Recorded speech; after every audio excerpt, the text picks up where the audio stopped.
നമസ്തേ തിരുവനന്തപുരത്തിലേക്ക് സ്വാഗതം. ലോക പൈതൃക കേന്ദ്രങ്ങൾ സ്ഥാപിക്കുന്നതിൽ ഏറ്റവും പ്രശസ്തയായ UN സാംസ്കാരിക വിദ്യാഭ്യാസ ഏജൻസി ഇസ്രായേലിനെതിരെ പക്ഷപാതമായി പെരുമാറുന്നുവെന്നും ഭിന്നിപ്പിക്കുന്ന കാരണങ്ങൾ പ്രോത്സാഹിപ്പിക്കുന്നുവെന്നും ആരോപിച്ച് യുനെസ്കോയിൽ നിന്ന് പിന്മാറുന്നുവെന്ന് അമേരിക്ക ചൊവ്വാഴ്ച പ്രഖ്യാപിച്ചു. പ്രസിഡന്റ് ഡൊണാൾഡ് ട്രംപ് 2017 തന്റെ ആദ്യ ടേമിൽ ഐക്യരാഷ്ട്രസഭയുടെ വിദ്യാഭ്യാസ ശാസ്ത്ര സാംസ്കാരിക സംഘടനയിൽ നിന്ന് പിന്മാറാൻ ഉത്തരവിട്ടിരുന്നു. തുടർന്ന് ജോ ബൈഡൻ പ്രസിഡന്റ് ആയപ്പോൾ US അംഗത്വം പുനഃസ്ഥാപിക്കുകയാണ് ഉണ്ടായത്.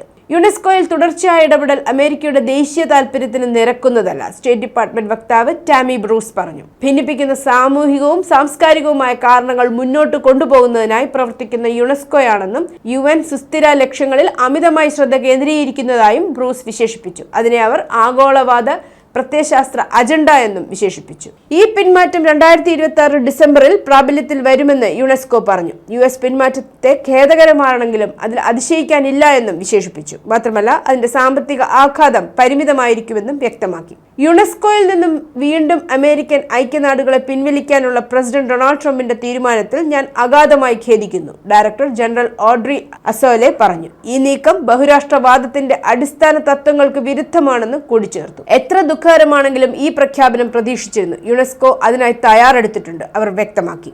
സമീപ വർഷങ്ങളിൽ യുനെസ്കോ പ്രധാന ഘടനാപരമായ പരിഷ്കാരങ്ങൾ നടപ്പിലാക്കുകയും ഞങ്ങളുടെ ഫണ്ടിംഗ് സ്രോതസ്സുകളെ വൈവിധ്യവൽക്കരിക്കുകയും ചെയ്തു എന്ന് അസോല പറഞ്ഞു.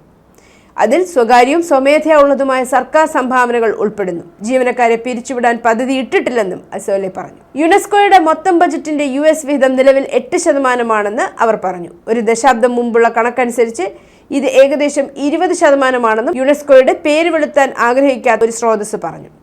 അധിനിവേശ വെസ്റ്റ് ബാങ്കിലെയും കിഴക്കൻ ജെറൂസലേമിലെയും പൈതൃക സ്ഥലങ്ങളെ പാലസ്തീനായി യുനെസ്കോ അംഗീകരിച്ചതിനെതിരെയും US ഭരണകൂടം എതിർപ്പ് പ്രകടിപ്പിച്ചു. അമേരിക്ക മുന്നോട്ട് വെച്ച കാരണങ്ങൾ 7 വർഷം മുമ്പുള്ളതിന് സമാനമാണ് എന്ന് അസോലെ പറഞ്ഞു. എന്നിരുന്നാലും സ്ഥിതി വളരെയധികം മാറിയിരിക്കുന്നു. രാഷ്ട്രീയ പിരിമുറുക്കങ്ങൾ കുറഞ്ഞു. കൂടാതെ യുനെസ്കോ ഇന്ന് മൂർത്തവും പ്രവർത്തനാധിഷ്ഠിതവുമായ ബഹുരാഷ്ട്രവാദത്തിന് സമവായമുള്ള അപൂർവ വേദിയാണെന്നും അവർ പറഞ്ഞു. വാഷിംഗ്ടണിന്റെ അവകാശവാദങ്ങൾ യുനെസ്കോയുടെ ശ്രമങ്ങളുടെ യഥാർത്ഥത്തിന് വിരുദ്ധമാണ്. പ്രത്യേകിച്ച് ഹോളോകാസ്റ്റ്, വിദ്യാഭ്യാസ മേഖലയിലും ജൂതവിരുദ്ധതയ്ക്കെതിരായ പോരാട്ടത്തിലും അവർ കൂട്ടിച്ചേർത്തു. യുനെസ്കോയിലെ സ്രോതസ് US നീക്കത്തെ പൂർണ്ണമായും രാഷ്ട്രീയമാണ്, യഥാർത്ഥ വസ്തുതാപരമായ അടിത്തറയല്ല എന്ന് വിശേഷിപ്പിച്ചു. 2017 അവർ പോയതിനു ശേഷം വർഷങ്ങളോളം US പണമില്ലാതെ പ്രവർത്തിക്കാൻ സംഘടന നിർബന്ധിതരാക്കിയിരുന്നു എന്ന് സ്രോതസ് പറഞ്ഞതായി റിപ്പോർട്ടുണ്ട്. യുനെസ്കോ സ്വീകരിച്ച പുതിയ ധനസഹായ സ്രോതസ്സുകൾ ഇനിയും കണ്ടെത്തേണ്ടതുണ്ടെന്നും യുനെസ്കോ വൃത്തങ്ങൾ പറഞ്ഞു. ഇസ്രായേൽ വിദേശകാര്യമന്ത്രി ഗിഡിയൻ സാർ US തീരുമാനത്തെ സ്വാഗതം ചെയ്തു. UN സംവിധാനത്തിൽ നീതിയും ഇസ്രായേലിന്റെ ന്യായമായ പരിഗണനയ്ക്കുള്ള അവകാശവും പ്രോത്സാഹിപ്പിക്കുന്നതിന് രൂപകൽപ്പന ചെയ്ത ഒരു ആവശ്യമായ നടപടിയാണിത്. ഐക്യരാഷ്ട്രസഭ പ്രസക്തമായി തുടരുന്നതിന്റെ അടിസ്ഥാന പരിഷ്കാരങ്ങൾ ആവശ്യപ്പെടുന്നുവെന്നും അദ്ദേഹം പറഞ്ഞു. ഐക്യരാഷ്ട്രസഭയിലെ ഇസ്രായേൽ അംബാസിഡർ ഡാനി ഡാനോൺ യുനെസ്കോയെ വഴിതെറ്റിയ ഒരു സംഘടന എന്ന് വിളിക്കുകയും അന്താരാഷ്ട്ര രംഗത്ത് ധാർമ്മിക വ്യക്തത പ്രകടിപ്പിച്ചതിന് US പ്രശംസിക്കുകയും ചെയ്തു. യുനെസ്കോയ്ക്ക് തന്റെ അചഞ്ചലമായ പിന്തുണ ഉണ്ടെന്നും US പോയതിനു ശേഷം അത് ദുർബലമാകില്ലെന്നും ഫ്രഞ്ച് പ്രസിഡന്റ് ഇമ്മാനുവൽ മാക്രോൺ എക്സിൽ കുറിച്ചു. വിദ്യാഭ്യാസം, ശാസ്ത്രീയ സഹകരണം, സാംസ്കാരിക ധാരണ എന്നിവ പ്രോത്സാഹിപ്പിക്കുക എന്നതാണ് UN സംഘടനയുടെ ലക്ഷ്യം. ഓസ്ട്രേലിയയിലെ ഗ്രേറ്റ് ബാരിയർ റീഫ്, ടാർസാനിയയിലെ സെറൻഗെറ്റി എന്നിവ മുതൽ ഏഥൻസിലെ അക്രോപോളിസ്, ഈജിപ്തിലെ പിരമിഡുകൾ വരെയുള്ള സവിശേഷമായ പാരിസ്ഥിതിക വാസ്തുവിദ്യാ രത്നങ്ങൾ സംരക്ഷിക്കാൻ ലക്ഷ്യമിട്ടുള്ള പൈതൃക സ്ഥലങ്ങളുടെ പട്ടികയ്ക്ക് ഇത് മേൽനോട്ടം വഹിക്കുന്നു. 26 ലോക പൈതൃക സ്ഥലങ്ങൾ അമേരിക്കയിലാണ്. 2017 ഉണ്ടായിരുന്നതുപോലെ ഘടനയിൽ നിന്ന് ഔദ്യോഗികമായി പുറത്തുപോയതിനു ശേഷവും ലോക പൈതൃക സമിതിയിൽ അമേരിക്ക പ്രതിനിധീകരിക്കുന്നത് തുടരുമെന്ന് യുനെസ്കോ വൃത്തങ്ങൾ അറിയിച്ചു. 1980കളിൽ president Ronald Reagan UN agency അഴിമതി നിറഞ്ഞതും സോവിയറ്റ് അനുകൂലവുമാണെന്ന് പറഞ്ഞുകൊണ്ട് US അംഗത്വം ആദ്യമായി അവസാനിപ്പിച്ചിരുന്നു.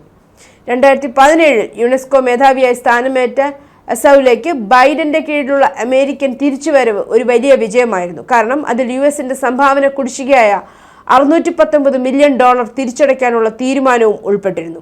ഐക്യരാഷ്ട്രസഭയുടെ കീഴിലുള്ള സംഘടനകൾ ആദ്യമായി അല്ല ഇസ്രായേൽ വിരുദ്ധത ഉണ്ടെന്ന ആരോപണം നേരിടുന്നത്.